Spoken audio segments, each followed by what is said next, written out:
Hello प्यारे दोस्तों, मेरा नाम है विशाल। आज मैं आपको सिखाने वाला हूँ अभाज्य गुणनखंड। चलिए तो शुरू करते हैं अभाज्य गुणनखंड। इस नए टॉपिक पे हमारा आपके लिए स्वागत है। प्लीज़ अच्छा लगे तो लाइक कीजिए और चैनल को सब्सक्राइब कीजिए। हम निकालते हैं अभाज्य गुणनखंड। नया टॉपिक है, आपको ज़रूर पसंद आएगा। अभाज्य गुणनखंड क्या है? जैसे संख्या 2, 3, 5, 7 और 11, इसके बाद 13, इसके बाद 17 और इसके बाद 19। ये क्या है? ये अभाज्य गुणनखंड। इनका केवल इन्हीं संख्याओं से गुणनखंड होता है, मतलब भाग जाता है। अपन भाग देते ना, अगर जैसे 3 संख्या है तो 3 ही का भाग जाएगा, उसमें 2 का भाग नहीं जाएगा। उदाहरण के लिए उदाहरण लेते हैं हम, जैसे लेते हैं 10। उदाहरण के लिए लिखते हैं 10। इसके निकालेंगे हम अभाज्य गुणनखंड। निकालेंगे जैसे पीछे क्या है? 0 है। 0 क्या है? सम संख्या। निकालेंगे ये क्या है? 0 सम संख्या। निकालेंगे 2 पंचे 10। दोनों को एक साथ लेंगे, एक में तो जाएगा नहीं। फिर 5 से कम 5। ये निकला हमारा अभाज्य गुणनखंड। लिखेंगे 2 गुणे 5 गुणे बराबर 2 पंचे 10। ये अपना अभाज्य गुणनखंड हो गया है। ये आंसर आ गया अपना। ऐसे और एग्जाम्पल लेंगे हम। ये सही है ना? चेक कर लो पहले। हाँ सही है। अब एक और उदाहरण लेंगे 140। इसका अभाज्य गुणन निकालेंगे, इसे हल करेंगे। अभाज्य गुणन अपने को पता है ना, क्या संख्या है वो? 2 सत्ते 14। 2 संख्या में एक साथ दे रहे हैं, 0 का 0। फिर 2 से जाएगा अभी तो 2 तिहाई 6। 3 बार गया, बची 1। 2 पंचे 10। निकल गया अपना 35 आ गई।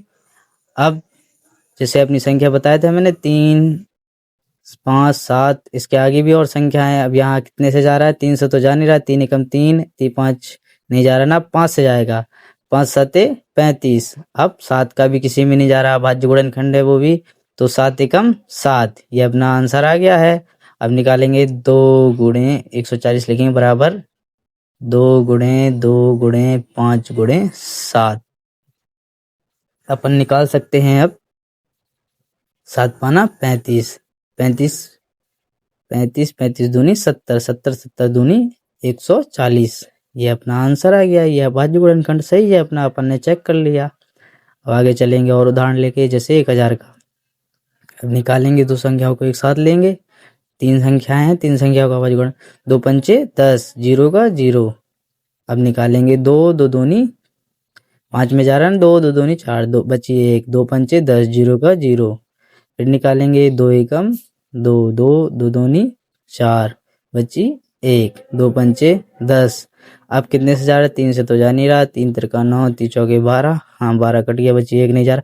5 से जा रहा है, 5 5 दूनी 10, बची 2। 5 25। अब 3 से भी नहीं जा रहा, 5 से जा रहा है। 5 एकम 5 25, 5 एकम 5। ये आ गया अपना अभाज्य गुणनखंड कर दिया। अब इसका आंसर चेक करेंगे। 2 गुणे 2 गुणे 5 गुणे 5 गुणे 5 गुणे, अब 5 25।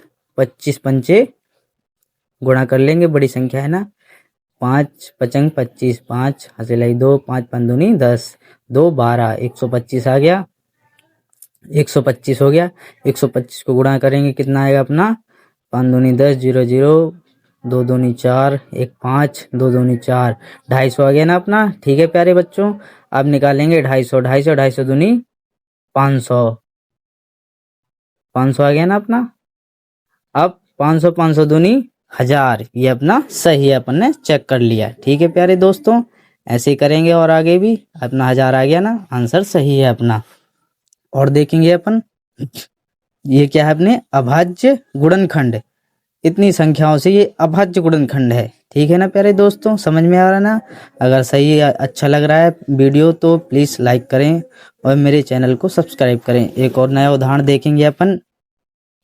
निकालेंगे जैसे कि 10 50। इसका निकालेंगे गुणनखंड। 2 पंचे 10। ये अच्छा उदाहरण है समझाने के लिए।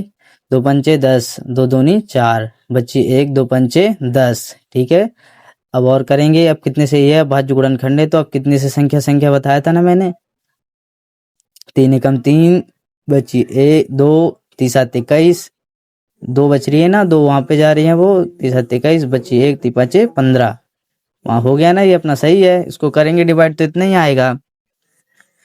अब कितने से जा रहा है, अभी भी 5 से जा रहा है, 5 5 दूनी 10, 5 तिया 15, 15 बची कितनी 2, बचंग 25। अब कितने से जा रहा है, 5 से, 5 7 35। पिछले बार भी यही संख्या आई थी। अब 7 एकम 7, ये अपना आंसर आ गया। अब निकालेंगे हम, लिखेंगे ये अपनी बजा 2 100। अब इसका निकालेंगे गुणनखंड, नया उदाहरण है ये। 2 एकम 2 बची 1, 2 छक्के 12, 2 छक्के 12, 0 का 0, 2 अट्ठे 16, 0 का 0, 2 दूनी 4, 2 चौके 8, 0 का 0, 2 दूनी 4, 0 का 0, 2 पंचे 10 और 2 पंचे 10, 5 एकम 5। ये अपना सही है उदाहरण।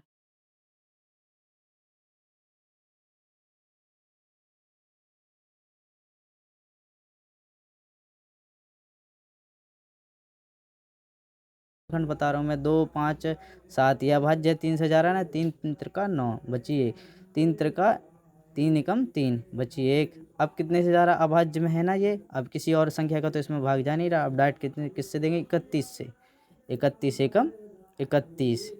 आप चेक कर सकते हो उसको गुणा करके, उतनी संख्या मिल रही है कि नहीं मिल